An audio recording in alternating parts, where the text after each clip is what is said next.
Halo, selamat datang di channel Kaonime, channel yang membahas tentang alur cerita manga dan manhwa. Tak usah berlama-lama lagi, langsung saja kita mulai pembahasannya. Gaspol. Pada pembahasan kali ini, kita akan melanjutkan pembahasan dari manhwa The Northern Blade, di mana di part sebelumnya Jin Moon sudah berhadapan dengan ketua sekte tinju sempal, yaitu Om Jo.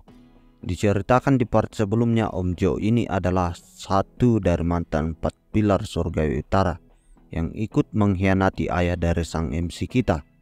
Tapi sebelum kita lanjut, Mimin mau ingatin dulu ya, bagi mas bro yang baru bergabung ke channel ini, jangan lupa subscribe channel ini biar Mimin makin semangat membuat kontennya dan sebagai bentuk dukungan untuk perkembangan channel ini. Di awal cerita kali ini kita ditunjukkan Jin yang sudah berhadapan dengan Om Jo dan berkata, "Kukira setelah kau mengkhianati sekte surgawi utara, kau akan menjadi pemimpin yang berbeda. Tapi lihatlah apa yang kau perbuat. Kau membantai semua orang-orang yang tidak bersalah. Jadi seperti apa dirimu sekarang, Paman Jo?" Jo Cheon pun bercerita sedikit mengapa dia berkhianat. Katanya ketika sekte surga utara melawan malam sunyi dan berhasil memukul mundur, juga menghancurkan mereka. Seharusnya mereka tinggal menikmati kejayaan dan mewariskan sekte surga utara kepada penerus. Tapi ternyata semua pencapaian mereka itu tidak diakui oleh aliansi pusat surgawi, dan bahkan mereka para surga utara menderita seperti tertindas. Tapi ketuanya atau ayah Jin tidak melakukan apapun walaupun dengan kemampuan yang melimpah itu. Oleh sebab itu mereka berkhianat.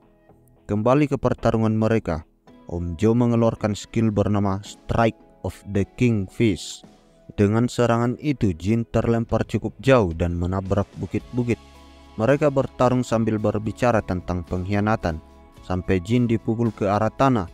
Lalu setelah itu Jin mengeluarkan counter yang dahsyat, membuat tangan dan sebagian muka terkena efek tebasan itu. Tapi Jin belum terluka sedikit pun. Om Jo bergumam, "Si bocah ini lebih kuat dari perkiraanku. Bintang yang baru naik daun di dunia persilatan, dan gelar pedang utara bukanlah sebutan yang diberikan tanpa alasan." Selagi bertarung dia terus bertanya-tanya dalam hatinya, di mana sebenarnya Jin mempelajari bela diri. Ayah Jin hanya menyuruh Jin belajar secara terus-menerus, sedangkan ilmu bela diri tinju sudah dipelajari olehnya. Sedangkan seluruh ilmu pedang sudah dipelajari oleh Yeon Cheon Hwa. Dia tidak lebih dari sebuah benih. Aku harus menghentikannya sekarang. Om Jo mengeluarkan skill besar menyebabkan kerusakan yang besar, sangat mengerikan. Tetapi Jin bisa menghindari serangan itu dengan sedikit luka sayatan saja. Setelah mempersempit jarak dengan tenang, Jin mengeluarkan skill Shadow Black of End, Rain of Bloody. Serangan tersebut menghancurkan sarung tangan emas milik Om Jo. Ketika di surga utara, berkali-kali dia menantang ketua sekte dengan pertarungan tangan kosong, tapi dia tidak pernah bisa mengalahkannya. Padahal ketua sekte bukanlah ahli bela diri tinju, melainkan ahli pedang. Dia benar-benar monster. Dari kesalahan itu dia terus ingin menjadi kuat melebihi siapapun, sampai akhirnya dia bisa menciptakan ilmu bela dirinya sendiri yang diciptakannya untuk mengalahkan 9 langit dari pusat surgawi. Om Jo mengatakan, "Aku tidak menyangka kalau dia harus mengeluarkan semuanya sekarang untuk melawan Jin." Sebuah teknik bernama Shining Fist of the Heaven yang membuat kedua tangannya bersinar terang seperti api matahari. Jin mengatakan, "Sungguh ki yang sangat besar." Dia mencapai level yang berbeda dari sebelumnya. Jumlah serangan dan serangan itu membuat Jin kewalahan dan terbanting sana-sini. Om Jo pun mengatakan, "Kok bisa bertahan setelah menerima pukulanku ini?" Dan Om Jo mengeluarkan salah satu teknik terkuatnya. Jin terlempar membentur bukit sampai bukitnya hancur. Merasa belum cukup, Om Jo melanjutkan serangan dengan serangan ultimate susulan bernama Rains of Heavenly Destruction. Sebuah rentetan pukulan seperti hujan menghancurkan dataran dan menghantam Jin. Om Jo berkeringat menandakan dia telah mengeluarkan seluruh kekuatannya. Namun ketika kepala Jin tertanam di tanah, pedang Jin tertancap di perut Om Jo. Dengan pedang hitam yang tertancap itu membuat tubuh Om Jo kaku dan tidak dapat digerakkan. Kakinya pun terhambat. Jin bangun kembali dengan darah yang mengucur dari kepalanya. Jin yang melihat kesempatan itu langsung meninju pedang yang menancap itu sampai masuk ke dalam tubuh Om Jo. Dia benar-benar kesakitan dan tanpa basa-basi lagi naik ke kepala Om Jo, memegang rambutnya, memberikan serangan sikut tepat di mukanya. Beberapa kali tubuh Om Jo benar-benar ditahan oleh aura pedang terkutuk Jin, namun akhirnya dia bisa melepaskan diri dari jeratan aura itu. Jin pun menarik kembali pedangnya. Jin menerjang lagi, kali ini dia menusuk kaki juga pergelangan Om Jo. Lagi-lagi Om Jo terhenti. Jin menghajar beberapa kali. Jin benar-benar membuat Om Jo kewalahan. Tusukan, pukulan, sayatan menghujam beberapa kali. Setelah itu mereka sama-sama mundur. Om Jo bergumam dalam hatinya, mengatakan, "Aku akan kalah dengan bocah ini. Jangan bercanda. Aku adalah Jo Cheon Wo." Dia memusatkan seluruh kinya di kedua tangan. Jin pun menatap dengan tajam lalu memasang kuda-kuda. Dia akan mengeluarkan serangan ultimate-nya. Jin mengatakan, "Pegang kata-kataku. Kali ini aku akan benar-benar menebasmu sampai habis." Sebuah serangan bernama One Focus. Lalu efek serangan itu seperti membelah seluruh dataran. Lereng-lereng menjadi terbelah dua. Sungguh tebasan yang sangat luar biasa. Om Jo Cheon yang bertekuk lutut di hadapan Jin dengan bekas tebasan seperti membelah tubuhnya, bertanya kepada Jin, "Di mana kau mempelajari ilmu pedang ini, Jin?" Jin pun menjawab, "Sekte Surgawi Utara." Om Jo yang sekarat sedikit tertawa dan berkata, "Sepertinya Yeon Cheon Hwa cuma mengambil kulitnya, bukan buahnya." Jin pun melanjutkan, "Kenapa kau tidak menggunakan ki darah iblis dari wanita yang telah kau bantai? Ngomong apa kau? Meski aku kuat, tapi aku tidak akan pernah mengikuti jalan iblis. Semua ceritaku bermula dari Sekte Surga Utara, dan sampai ajal pun aku tidak bisa melampauinya." Jin mengatakan, "Kata-kata terakhir, Om Jo." Om Jo menjawab, "Kau ingin aku meminta maaf? Hal seperti itu tidak." Swing! Jin langsung menebas dan membunuh tanpa menunggu kata-katanya. Chung In yang melihat pertarungan itu dari dekat sangat kaget karena Jin bisa membunuh tokoh legendaris. Sekuat apa sebenarnya dia? Jin pun kini kembali ke tempat perusahaan dagang naga putih. Mereka sedang membereskan mayat-mayat dari anggota tinju sempol dan juga menunggu Jin. Tiba-tiba Jin datang. Dia sambil menyeret mayat Om Jo ke hadapan mereka. Mereka semua berkeringat dingin. Mungkin mereka tidak ada yang menyangka kalau Jin bisa mengalahkan legenda itu. Seluruh anggota Brigadir Besi berlutut di depan Jin, tanda mereka sangat menghormatinya. Setelah itu luka-luka Jin pun diobati dan mereka beristirahat sejenak. Setelah melalui kejadian berat ini tanpa persiapan, mereka semua duduk mengelilingi kayu bakar sambil menunggu Jin mengatakan sesuatu. Sekarang Jin sedang sibuk-sibuknya menjahit baju berharganya yang sebelumnya diberikan oleh Paman Huang. Baju itu cukup berharga baginya. Baju itu pun robek karena pertempuran sebelumnya. Si Sarjana 3 Pikiran mengatakan kemungkinan ada mata-mata di sekitar sini yang melihat insiden ini. Sepertinya para pusat surgawi, dan tiba-tiba Chung In datang dan juga mengatakan, "Aku sudah mengecek semuanya dari tadi. Jadi bisa dipastikan tidak ada mata-mata yang melihat kita di sekitar sini. Hanya kami dari Bulan Hitam yang tahu inti insiden penting ini." Semuanya kaget.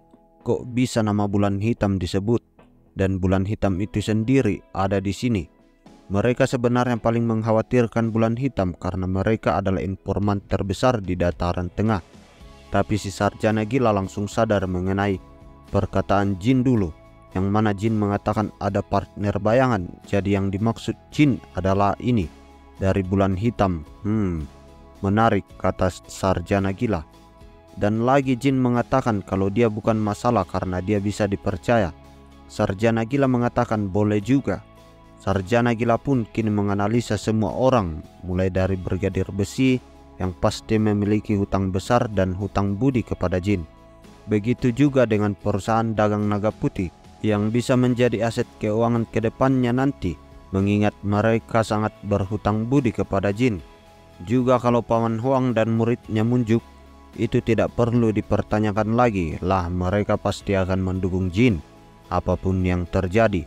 Terakhir, keluarga besar yang terkenal yaitu keluarga Tang dari 10.000 racun juga sangat berhutang budi dan menghormati jin, sehingga Sarjana Gila mendapatkan sebuah kesimpulan yang harus dilakukannya sekarang. Dia mulai membisikkan idenya kepada jin. Pss, pss, pss, pss, pss. Jin mengangguk tanda setuju. Sarjana Gila lalu mulai berbicara kepada semuanya. Sebelum kita melanjutkan pembicaraan, mari kita mulai berkenalan dulu. Walaupun sudah lama bertemu dengannya, maka akan kukenalkan ulang. Pemuda yang ada di depan kalian ini adalah ketua dari sekte Surgawi Utara yang kelima, Jin Muon dari utara. Dan waktu seakan berhenti, tiba-tiba keringat pun keluar dari masing-masing mereka dan membisu.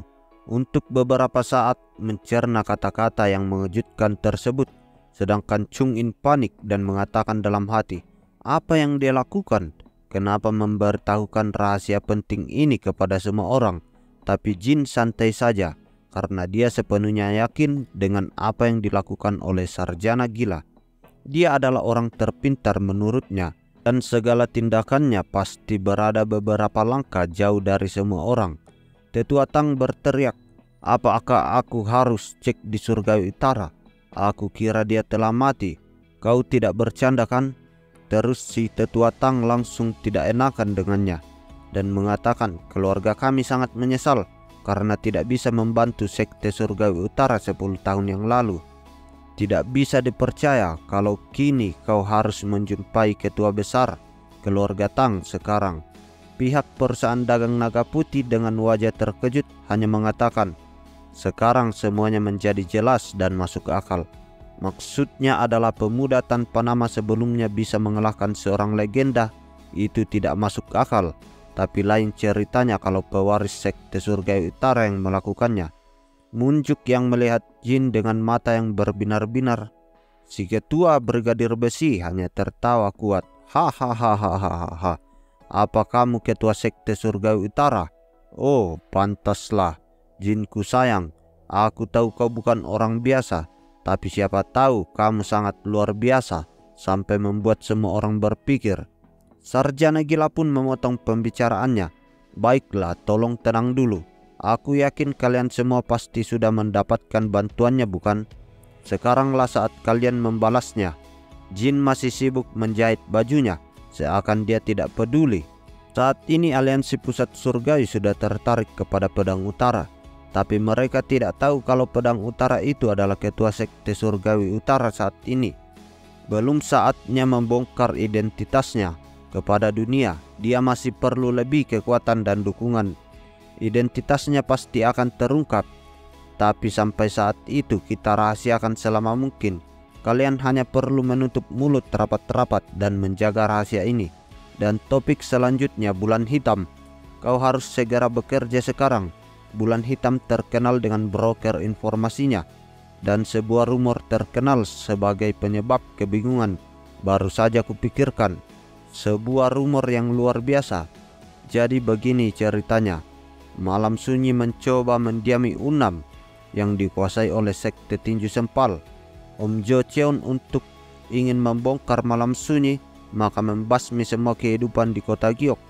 Tapi karena itu mereka harus menutup gerbang sekte mereka. Dan itu membuat Om Jo Cheol sangat marah hingga dia mencari dan memburu anggota Malam Sunyi yang tersisa. Tapi akhirnya Om Jo Cheol gugur. Jadi kita membuat semua orang berpikir bahwa ini adalah insiden antara si Om Jo dan Malam Sunyi. Namun kalau pusat surgawi berniat menyelidikinya dalam-dalam, ini pasti akan langsung ketahuan. Tapi sebelum itu terbongkar, kita harus menyebarkan rumor ini seluas mungkin. Dan yang mungkin melakukan itu hanyalah bulan hitam. Dengan berat hati Chung In memerintahkan dua peliharaannya mengirim pesan penting itu ke markas. Setelah itu mereka semua harus melanjutkan perjalanannya masing-masing. Paman Huang sendiri harus kembali ke perusahaan dagang naga putih karena dia telah terikat kontrak di sana. Sedangkan Munjuk juga ikut dengan Paman Huang untuk berlatih. Mereka berdua mengatakan, aku berlatih dengan giat dan keras. Suatu saat nanti akan bergabung dengan jin lagi. Ketua Brigadir Besi mengatakan kepada jin, apa kau ingin pergi ke pusat surgawi? Iya, kata jin, tapi dia akan mengunjungi keluarga Tang terlebih dahulu. Apakah sudah mendengar rumor dari pusat surgawi? Ada rumor yang mengatakan bahwa pusat surgawi sedang membentuk suatu organisasi kuat dan merekrut orang-orang kuat dari berbagai tempat. Akan banyak fraksi dan pendekar yang sedang menuju ke pusat surgawi saat ini. Apa kau berniat untuk bergabung? Jin pun menjawab, konfrontasiku dengan pusat surgawi tidak bisa dihindari. Jadi sepertinya lebih baik menyapa mereka dulu. Kata Ketua Brigadir Besi, okelah, kalau begitu aku akan menanyakan demikian. Karena sepertinya kami akan ke sana sekarang. Jadi semoga berjumpa lagi di sana. Aku tidak akan melupakan segala tindakanmu ini. Dan mereka pun melanjutkan perjalanannya masing-masing. Ya, dan ini akhir cerita dari part 6 kali ini. Pertarungan yang amat seru dari Jin Muon melawan Om Jocheon telah dimenangkan oleh sang MC kita, Jin Muon. Dan balas dendam pertama Jin sudah berhasil. Siapakah target balas dendam Jin selanjutnya? Pantau terus channel Kaonime untuk mendapatkan kelanjutan ceritanya. Sampai di sini dulu ya. Sampai jumpa di cerita-cerita berikutnya. Terima kasih.